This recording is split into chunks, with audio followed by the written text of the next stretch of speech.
Le bar des supporters sur Maritima. Bonsoir à toutes et à tous et bienvenue en ce mardi après-midi, semaine préparatoire avant ce OM Benfica de jeudi soir et l'équipe du BDS bien sûr qui a déjà pris quelques couleurs après ce week-end bien ensoleillé. Bonsoir Jacques Bail. Bonsoir les gars. Bonsoir Steph Martin. Salut les amis. Alors on a déjà parlé de cet entraînement de dimanche avec 10 000 personnes présentes, beaucoup de gamins avec les yeux qui brillaient. Est-ce que ce genre d'occasion où on travaille la com, où on travaille la motivation, où on travaille les belles énergies, ça peut servir pour un match comme jeudi? Oui, ça peut servir énormément parce que tu vois que le public est fidèle et avec les résultats, c'est loin d'être évident. Hein. On va dire que ce public est tout simplement merveilleux, fantastique. Il n'y a pas une ville comme ça. Voilà, c'est tout simplement exceptionnel. Avoir 10 000 personnes à l'entraînement avec des résultats qui sont quand même assez moroses, donc on va les féliciter. Mais pour le reste, effectivement, pour l'effectif, c'est important. Et je disais à Karim hier, attention que si tu avais été en mauvaise posture au match aller où tu avais pris par exemple un 3 ou un 4-0 parce que cet entraînement il était prévu, crois-moi que ça aurait pas été la même. J'aurais pris un peu la foudre peut-être.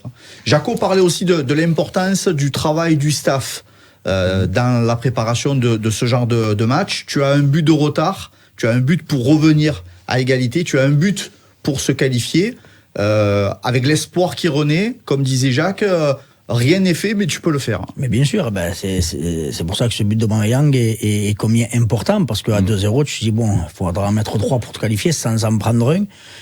Quand on voit la fragilité défensive qu'on a, donc après, moi, ce qui est de bon augure, c'est qu'à domicile, on est très costaud.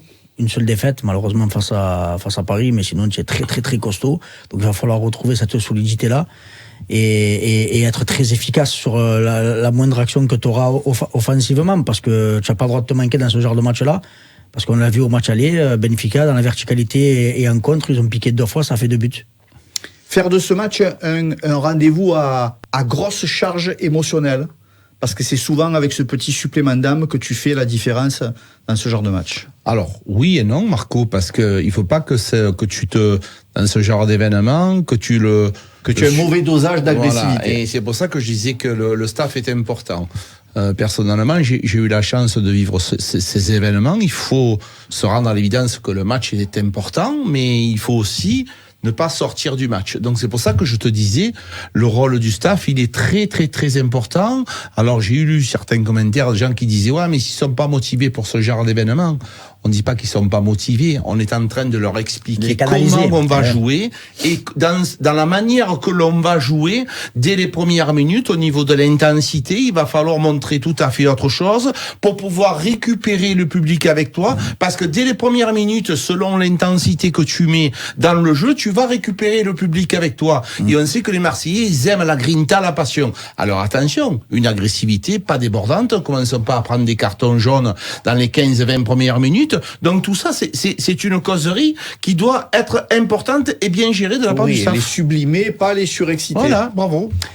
Pour revenir justement à ce qui s'est dit hier, parce que je vous ai écouté un petit peu, même si je n'étais pas là, on est écouté par Magali, par Karimassa, petite divergence quand même hier dans le BDS entre Jaco et Karim quant au probable retour d'Amir Morio jeudi soir. Alors pour Jaco, il faut faire confiance aux jeunes et à Hernan Soglo en particulier sur le côté gauche. À la place de Quentin Merlin et laisser Amir Morio plutôt sur le côté droit qui est son côté favori. Pour Karim, Amir Morio en revanche a rempli déjà des missions plutôt avec succès sur le côté gauche et Chancel Mbemba peut sans problème jouer les pompiers de service à droite. Oui. Toi, quel est ton avis? Je l'ai déjà donné hier, je reste sur Soglo à gauche et Mbemba à droite. Mbemba, Chancel a déjà su montrer de très très très belles choses et on sait combien nos couloirs vont être importants dans ce genre de match-là et avoir un réel gaucher latéral gauche et en plus il est souvent porté vers l'avant, il n'a pas peur de monter, donc ça peut être très très très dangereux pour Benfica et très bénéfique pour l'OM que de mettre Murillo sur son faux pied, il revient d'une très longue blessure, de le faire commencer, moi sincèrement j'y crois pas trop. À toi carrément c'est une solution hybride toi. Ah non, pas titulaire, de le faire rentrer à 20-25 minutes de la fin ou 30 minutes en fonction de l'état physique de Soglo, mais sinon je commencerai avec Soglo. Il n'y a pas que ça les gars, on oublie aussi autre chose, c'est-à-dire que si Mbemba joue à droite, on va mettre Samuel Gigot et Balerdi dans l'axe, défenseur central. Et moi, j'ai pas envie... Avec le risque de dézonage j'ai pas envie de voir Samuel Gigot qui dézone, j'ai pas envie de voir Samuel Gigot qui donne beaucoup d'énergie. Je préfère avoir un Murillo qui est arrière droit de métier, qui sait ce qu'il doit faire à droite. Je mets Chancel Mbemba qui a l'habitude de jouer défenseur central, le couloir droit avec ses couvertures. J'ai envie d'avoir Balerdi qui a l'habitude de jouer défenseur central côté gauche. Et j'ai mis mon jeune Soglo en lui disant encore une fois, c'est ton match à toi de faire voir ce qu'il y a maintenant en cours de match. S'il passe complètement à travers, rien ne m'empêche de faire un changement. Mais pour moi, ça reste une suite logique et je trouve que mon équipe est très équilibrée et mieux équilibrée parce que le fait de mettre Murillo à droite, ça me fait de mettre Murillo à gauche, ça me fait Chancel Mbemba arrière droit. Et ça me plaît moins. Par contre, Murillo d'entrée, à voir après, ça c'est que le staff médical qui pourra dire s'il a vraiment 50, 60 minutes à fond dans les jambes, parce qu'il va y avoir de l'intensité, ça c'est logique. Et quand tu reviens d'une longue blessure, des fois les reprises elles sont un peu compliquées. Pour refermer la parenthèse, parce que vous en avez déjà largement parlé hier après-midi, c'est vrai que pour le coup, même si dans ce contexte extrême, tu fais pas appel à des jeunes, tu envoies clairement un signal que pour jouer un petit peu, les jeunes font mieux de partir vers un autre club pour démarrer une carrière de footballeur. Évidemment, ça on le dit régulièrement. À un moment donné, tu as des clubs formateurs qui s'appellent Montpellier, qui s'appellent Nantes, qui s'appellent Paris Saint-Germain, qui s'appellent Rennes, Lyon, et tous ces gens-là, à un moment donné, ils donnent la place aux jeunes. Il faut aussi leur offrir une possibilité.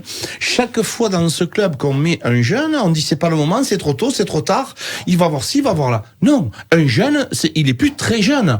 Il a plus 16 ans. Les gars, si vous voyez en Europe le nombre de jeunes, de joueurs 16, 17 ans qui commencent à être titulaires, c'est la nouvelle génération. Et à un moment donné, il faut qu'il débute. Et c'est à toi de lui mettre la chance devant, de lui expliquer que c'est une chance inouïe d'avoir un match de Coupe d'Europe, et à lui de faire le boulot. Moi, je vois pas ce qui est gênant. Alors, un entraînement devant 10 000 personnes, une causerie d'avant-match qu'on imagine émotionnelle et enflammée avec Jean-Louis Gasset, c'est peut-être pas suffisant si les joueurs ne sont pas au rendez-vous de l'événement. Suffisant, ça malheureusement on pourra le dire à la fin des 90 minutes et où j'espère pas des prolongations et voire plus. Mais seul le résultat doit parler. Voilà, donc après, peu importe la manière, c'est un quart de finale retour où tu te dois de gagner à domicile à minima pour partir en prolongation. Donc t'as pas le droit à l'erreur. Donc pour moi, oui, il doit y avoir un discours fédérateur, même si dans ce genre de match-là, généralement, tu n'as pas besoin, je pense qu'ils sont motivés. C'est des joueurs professionnels qui ont joué dans de grands clubs pour la plupart, qui sont internationaux. Donc sincèrement, la pression, ils la connaissent, ils savent la gérer. Après, faire un discours un peu plus mesuré pour les jeunes, si tu viens à faire rentrer un Soglo, que pas au bout d'un quart d'heure, il t'envoie une tacle à l'arrache et qui se prend un rouge et qui te tue le match. Donc voilà, tu dois avoir deux discours. Un discours pour les aînés qui ont de l'expérience et de la bouteille, et un discours pour les jeunes pour essayer de les canaliser et de suivre ce que vont faire ceux qui sont au devant d'eux. Mais moi, je te le dis, là, sur ce genre de match, seul le résultat compte. Mais même pour les anciens, les causeries très customisées, elles sont nécessaires. Il n'y a pas que... Non. Parce qu'un joueur comme Pierre-Emerick Aubameyang, même s'il a joué dans les plus grands... mais avoir des mots qui te touchent spécialement pour un match, c'est l'enjeu. Il faut avoir une causerie fédératrice. Cette causerie, elle doit être différente des autres du championnat. Il faut te sublimer, il faut donner des arguments à ta causerie pour que les joueurs, quand ils rentrent, ils aient cette motivation nécessaire. On n'oublie pas que ce sont des joueurs professionnels, que toute l'année ils jouent, ils s'entraînent, le football c'est leur métier, et il faut leur expliquer que ce genre de match, c'est pas le même match que d'habitude. Oui. Voilà, le championnat c'est le championnat, là c'est un match couperé, on a déjà perdu, on s'est incliné au match aller, donc il va falloir être vraiment différent des autres matchs. Et je peux te dire, Marco, que quand, selon l'entraîneur que tu as, selon la causerie qu'il fait, on se rappelle de Dupraz qui avait sauvé Toulouse grâce à cette causerie, elle est indispensable. Et si l'entraîneur, le coach ne croit pas au résultat, ça se sent. C'est le coach qui doit avoir de l'énergie dans le ventre pour leur expliquer qu'il faut la gagner. Et quand tu crois, tes joueurs y croient. C'est important. Moi, je vous le dis sincèrement, c'est tout simplement indispensable. Je te dis pas qu'il faut pas la faire. Hein. Ouais, parce que pour les jeunes, si tu leur mets un truc boosté, premier tacle, il lui arrache la jambe. Tu peux pas avoir un autre discours avec eux. Tu peux pas faire 50 causeries. Non, tu le prends à part. Si tu fais jouer Soglo, tu le prends à part. La causerie de Dupraz, tu peux pas faire la même tous les 15 jours. La causerie causeries que tu fais avant match, il y a les remplaçants qui sont là aussi. Il faut expliquer aux remplaçants qui sont aussi en capacité de rentrer en cours de match et éventuellement de changer le cours des matchs. Ça, c'est aussi le rôle, après, quand il y a l'entraînement, l'échauffement, ceux qui ne sont pas titulaires, le rôle de l'adjoint, de motiver les troupes, de dire que tu es capable, peut-être, toi, de me qualifier. C'est aussi le rôle de l'adjoint, hein, parce que ceux qui sont pas titulaires, ils boudent un peu, donc l'adjoint est là. Mais dans la causerie, tu dois intégrer tout le monde. Et cette causerie, elle a un effet fédérateur. Pourquoi on fait des causeries d'avant-match? Pourquoi? Autrement, tu les prends dans les vestiaires, tu rentres. C'est normal. Par rapport au match aller, qu'est-ce que vous n'avez plus envie de voir au niveau compo pour ce match retour? Est-ce qu'il y a des choix que Gasset a été obligé de faire et qu'il pourrait ne pas faire pour le match retour? Non, au vu des absents et au vu des potentiels retours de blessures, je ne le vois pas prendre de risque d'entrée de match. Donc ça risque d'être une compo à peu près assimilable à celle qu'on a vue au match aller, mais en ayant un banc un peu plus fourni en cas de difficulté pour pouvoir faire rentrer ces joueurs-là. Mais je le vois sur à peu près le même 11, ça va pas changer énormément à 1 ou 2 joueurs près. À 2 joueurs près, quand on voit la bonne rentrée de Soglo, la bonne rentrée d'Ounahi, voilà, peut-être les faire commencer à eux. Quand on voit Kaminaï, Harit, Aïbou, mais ça fait déjà, ce que je te dis, 2 joueurs. Et oui, pas 4 ou 5. 2 joueurs sur 11, mais après, c'est toujours pareil. Parce que le gardien, Après, c'est toujours pareil. Voilà, Ounahi, c'est un très dents de scie, donc est-ce qu'il va réussir à être au niveau d'entrée de match? Mais moi, sur ce que j'ai vu sur les 30 dernières minutes, je le fais commencer. Est-ce que justement l'entrée d'Ounahi qui t'a amené à avoir des commentaires beaucoup plus élogieux que d'habitude, elle peut être tentée au coup d'envoi au dépend d'Amin Harit, par exemple? Il y a eu une semaine d'entraînement, il y a aussi des discussions, des observations de la part du coach, de lui dire ton entrée, elle m'a énormément plu. Après, à un moment donné, à toi aussi de nous faire voir, de me faire douter, de me donner mal à la tête, de savoir ce que je fais commencer Amin Harit à ta place, est-ce que je fais commencer Kondogbia, voilà, à toi de me montrer pendant cette semaine que tu as ta place de titulaire. C'est aussi aux joueurs pendant cette semaine de montrer qu'ils ont envie, qu'ils sont capables de rééditer cet exploit, parce que Ounahi, si tu es entraîneur, à un moment donné tu le fais rentrer mais il t'apporte jamais rien. Là il a métamorphosé le match et ça a été l'homme clé. Donc est-ce qu'il va être capable de le rééditer? À lui de expliquer au coach qu'il en est capable. On a dit que ce OM Benfica était un match très important. Est-ce que c'est le tournant de cette saison, autant en Coupe d'Europe qu'éventuellement pour le sprint final? Le tournant pour continuer un tour suivant, voilà, pour aller en demi, pour essayer d'aller chercher une demi. Et en Coupe d'Europe. C'est pas quelque chose qui peut... Oui, ça peut te servir, parce qu'on sait que les victoires appellent des victoires. Tu es sur 5 défaites d'affilée, donc bien sûr que si tu gagnes, le mental, le moral des joueurs va être reboosté, et autant tu vas faire un match costaud dès ce week-end à Toulouse. Et on le sait comment c'est le football, c'est beaucoup dans la tête aussi. Donc quand la tête ça va, tout va. Là, tu es sur la 5e défaite d'affilée. Je pense que si il gagne ce match-là, la fin de saison peut être meilleure que ce qu'elle est actuellement. C'est plus qu'un tournant. C'est tout simplement la saison, elle se finit là. Je vais peut-être exagérer, les gars, mais si tu es éliminé, 5 défaites d'affilée, ça fera la 6e. Dimanche, tu vas à Toulouse en ayant avec ce coup sur la tête, ça va être très difficile de se relever. On n'oublie pas où on est au championnat, donc ça va être très compliqué de finir la saison. Et Toulouse joue bien au ballon, hein. Voilà, tu viens à gagner, tu vas être qualifié, c'est pas la même. Tu t'en vas à Toulouse dans d'autres conditions, tu as une qualification dans le dernier carré, donc tu te sens costaud avec des épaules comme ça, tu arrives à Toulouse dans ce stadium conquérant comme des gladiateurs. Et là, si tu as perdu, ça sera pas la même, les gars. Alors Toulouse, justement, vous m'en parlez tous les deux, c'est pas la priorité cette semaine, mais c'est un dossier sur lequel la direction de l'OM bosse un petit peu. C'est l'intérêt de l'OM sur Guillaume Rest, le jeune gardien de but du TFC. Guillaume Rest qui lui aussi a un vif intérêt pour l'Olympique de Marseille, mais plutôt pour venir en tant que numéro 1. Est-ce que la saison prochaine, on sort un petit peu du cadre de l'actualité OM Benfica, qui est la priorité bien sûr cette semaine. On sort de ce cadre-là. Est-ce que l'année prochaine, il faut partir sur un autre cycle au niveau du poste de gardien de but. Moi, au niveau du poste de gardien de but, c'est pas la première fois que je le dis. Pour moi, c'est non, mais sérieux, c'est pas un gardien qui te fera gagner des titres. Voilà, c'est un bon gardien, il y a pas de souci. Mais quand tu veux avoir des ambitions très très élevées, et même en Europe, on les a assez élevées quand même, et en championnat, tu es obligé d'avoir un gardien qui soit au-delà de ce qu'on a aujourd'hui. Après, Guillaume Rest, oui, l'idée est bonne, mais c'est jeune. Hein, est-ce que ça ressemble pas à une histoire de Fabien Barthez? Ah, mais les gars, et Simon, alors on en fait quoi? Simon, c'est le gardien avec un espoir, le gardien des U19, il est fantastique. Donc encore une fois, on va prendre un jeune gardien ailleurs et dire un message, on l'a fait avec Samba, on l'a fait avec Mendy, on les a fait partir, on a gardé des gardiens anciens. Ils ont cassé la baraque ailleurs. Et voilà. Donc aujourd'hui, on a un gardien Simon qui a un secret espoir de pouvoir évoluer au plus haut poste. Même lui des 19, même lui des 19 est très bon. L'option déjà, au moins en tant que numéro 2, les contrats, attention, ça il faut y penser.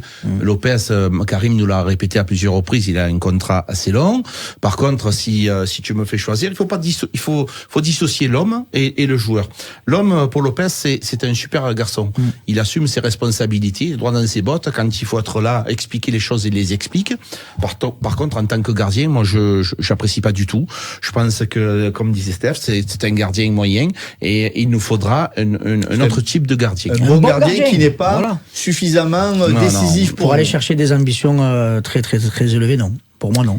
Avec, on revient sur l'actu Coupe d'Europe, avec l'OM qui se retrouve un petit peu, Karim me le faisait remarquer cet après-midi, dans un cas de figure un peu similaire à celui du Panathinaikos, où tu perds à l'extérieur et où tu as une victoire, on l'espère, suffisante ce jeudi. Est-ce que le parcours face aux Grecs peut aussi nous aider demain soir? Ben moi, je prendrais celui de 2018 face à Leipzig, où tu perds 2-1 là-bas et tu gagnes 5-2 après au Vélodrome. Voilà, mais après, il faut se servir de ça, de se servir de ce qui a marché, de se servir de ce public-là qui va faire stade guichet fermé, qui va avoir une ambiance digne des grands matchs européens. Donc, mais comme on l'a su le dire avec Jaco et on le répétera à maintes et maintes reprises, les derniers qui sont sur la pelouse et qui doivent faire le nécessaire, c'est les joueurs. Donc si eux, ils sont pas dans l'état d'esprit de tout donner, de s'arracher et de tout faire pour aller chercher la qualif, eh ben, on aura du mal parce qu'en face, ils te feront pas de cadeau. Ça, ce sont des scénarios, Marco. Ça, c'est des scénarios qui se sont passés les années précédentes. Il y avait d'autres joueurs, d'autres entraîneurs, d'autres objectifs. Tout est différent. Voilà, ce n'est plus du tout pareil. Les joueurs, c'est pas les mêmes, l'entraîneur n'est pas le même, la façon de jouer n'est pas la même, l'adversaire n'est pas le même. Alors oui, ça, on s'en sert pour les stats. L'histoire est la même, quand même. L'histoire de l'OM en Coupe d'Europe. Dans l'histoire, mais ça n'a absolument rien à voir. C'est comme un film, Rocky 1, Rocky 2, Rocky 3, les gars. À un moment donné, il faut Rocky toujours. Non, voilà. Ouais, mais c'est Rocky toujours, mais c'est pas du tout la même histoire. Non, mais la vérité, c'est du terrain après. Les joueurs, c'est pas les mêmes, les gars. Oui. Ça n'a absolument rien à voir. Alors qu'on puisse se rappeler certaines situations, oui, mais encore une fois, les joueurs vont être là, et c'est notamment, moi, je pense surtout à Minarit, qui nous a expliqué, à le retour chez nous, ceci, mais il va falloir qu'il nous montre autre chose, parce qu'Amine, sur ce match-là, il n'est pas exempt de tout reproche. Il n'a pas fait un bon match. Donc, oui, le public sera là, oui, le stade sera plein, oui, les Marseillais ont envie de se qualifier, de faire la fête, mais par contre, il faut que vous nous montriez aussi que vous avez envie qu'on puisse faire la fête. Pas de pénalty, tu l'as rappelé tout à l'heure, à l'issue du match, les prolongations. Est-ce que ça, c'est plutôt arrangeant ou pas? Je vais te dire, si derrière tu vas chercher la qualif, je te dirais oui. Maintenant, je préfère me qualifier dans les 90 minutes. Mais si tu arrives à la 90e avec 1-0 et que tu arrives à les enfoncer en prolongue, je prends aussi. Voilà, le plus important, je te dis, je vais même pas regarder la manière. Le plus important sur ce genre de match-là, c'est de passer le tour. Et pour ça, il va falloir que les joueurs vraiment soient 120-130%. Hein. Il y a une thématique aussi qui nous a beaucoup occupé, sur laquelle on est beaucoup revenu, cette fameuse liste des joueurs déposés pour disputer la Coupe d'Europe. Elle aurait pu être différente, cette liste. Oui, là, on aurait été mieux inspiré. Oui.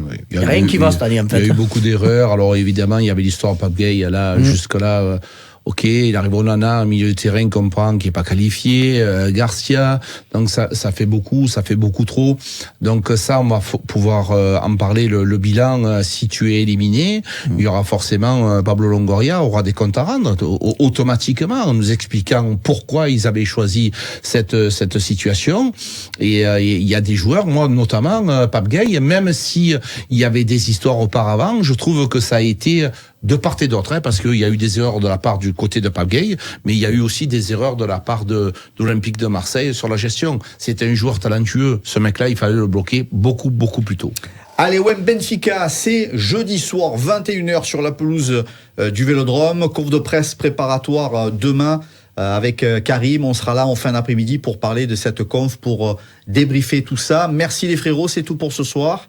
Toujours un plaisir, les amis. Merci mon Steph, merci mon Jaco. Merci les gars. Belle fin d'après-midi sur Maritima. Merci d'être toujours aussi nombreux aux aventures du bar des supporters. À demain.